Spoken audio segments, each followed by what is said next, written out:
Welcome to finding out more about your mentee and mentor relationship. Passport to Success offers this program and resources for you. In this particular file called the Mentee Worksheet, we have 3 sections to it. One talks about goals, which you can see on the screen. The next section talks about mentoring covenant, which is an agreement between yourself and the mentee and mentor, so that we can have a set of standards. And the third part is how to be a great listener. We're going to go over all 3 of those sections. So first, on one of your first meetings between the mentor and mentee, I would like you to pull out this mentee worksheet and perhaps do it ahead of time before you have had an opportunity to go talk to your mentor. Look at what are some areas of your job that you feel are going well. What does that look like? What gives you a sense of satisfaction? What evidence or measurable growth do we see of positive outcomes that would support well in your job? Put a couple of those down. Next, think of areas of your job where you'd like an experience to grow or to change. Perhaps you want more opportunities with committees. Perhaps you want more andragogy.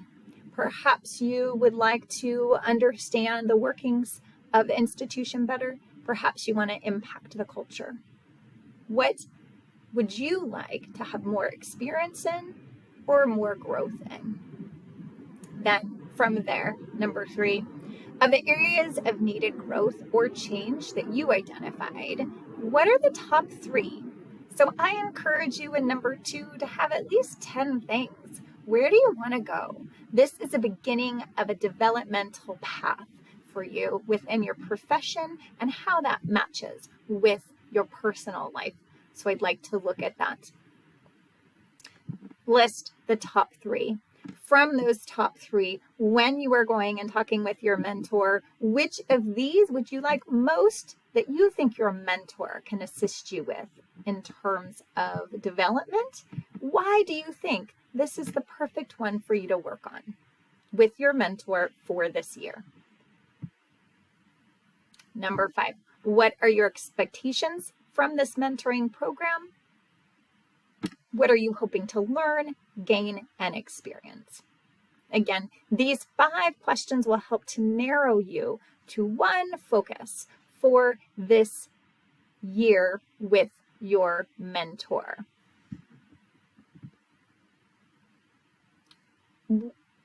It is preferred for you to spend at least 15 minutes in some reflection to write the answers to this. I might recommend for a mentor to do this project as well on their own, thinking about their own job, thinking about what they want for themselves. Perhaps there's a place where your mentee and mentor goals are similar. The next step is a mentoring covenant.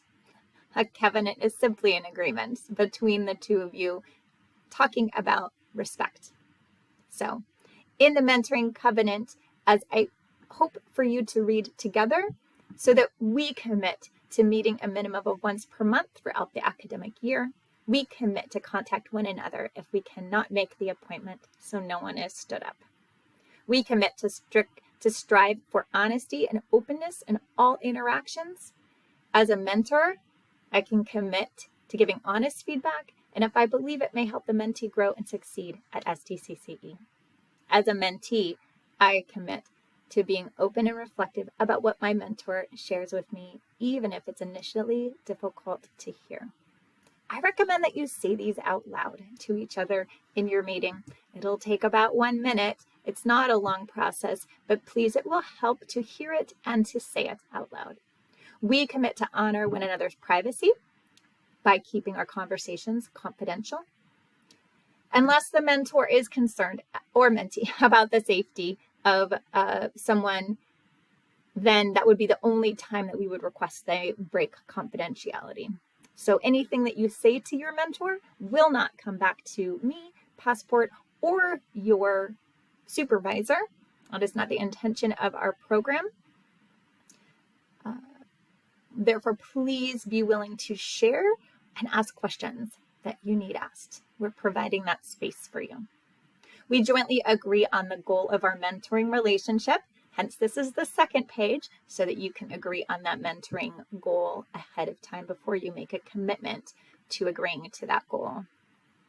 Finally, we commit to consulting myself, Rachel Rose, or Roma Weaver if the mentoring relationship is not working.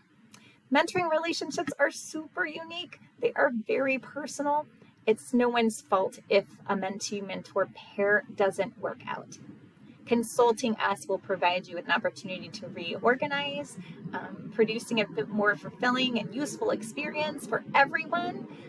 That's what we were hoping for this to be for you.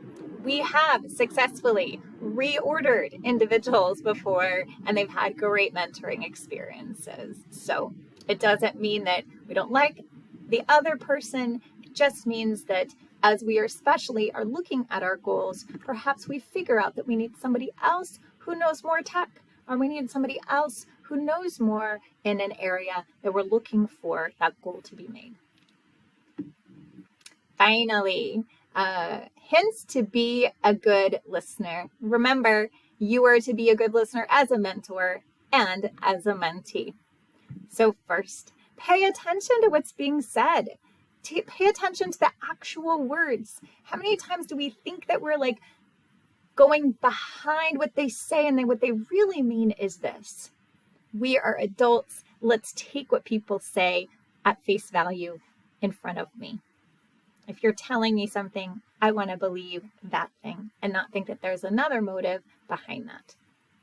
Keep your mind from wandering. Help to do things. Keep eye contact. Find a place and a time that's not very distracting for you. Consider your responses later, not while you are listening. The main focus is to listen rather than respond. Perhaps you have a practice of having a notebook in front of you or something so you can jot down a quick thing and then continue to listen. So you don't have to worry about not forgetting that. Keep a calm, not argumentative or judgmental mind. Perhaps that new employee is expressing a frustration that you have had for a long time.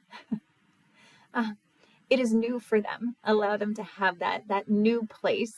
Perhaps their expression, a hope and a joy that you once had at the beginning of your career. No need to knock that down. Think of a place of being supportive in that perhaps you as a mentor might be re-inspired as you are listening to your mentee. Stay on topic. Don't change the subject, especially if we're getting into hard places or hard questions. Be sure to understand what is said.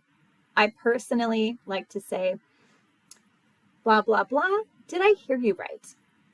Let me see if I can explain to you what I thought I heard you saying. Number 7. Hear the speaker's real meaning without making assumptions to it. Again, what is the person saying? That's what I assume that they are meaning. 8. Ask questions to ensure the meaning. If I don't understand, then I can't help. I can't support. I can't be empathetic. Make sure that you understand what is being said. So ask questions. Mentees should ask questions of their mentors, and mentors should ask clarifying questions as well of their mentees. Remember, when your mentor asks a clarifying question, they're doing it because they're being a good listener, not because they're judging or questioning what you have to say. They just want to understand more so they can give you the resource or tool that you might be requesting from them later. Give the speaker time to finish. Avoid interrupting. If you are spending most of the time talking, then that's just not much of a relationship. Mentors, you have so much to offer, but sometimes you just need to be quiet and let your mentee talk and let them work through finding the answer in themselves as they are talking it out loud to somebody.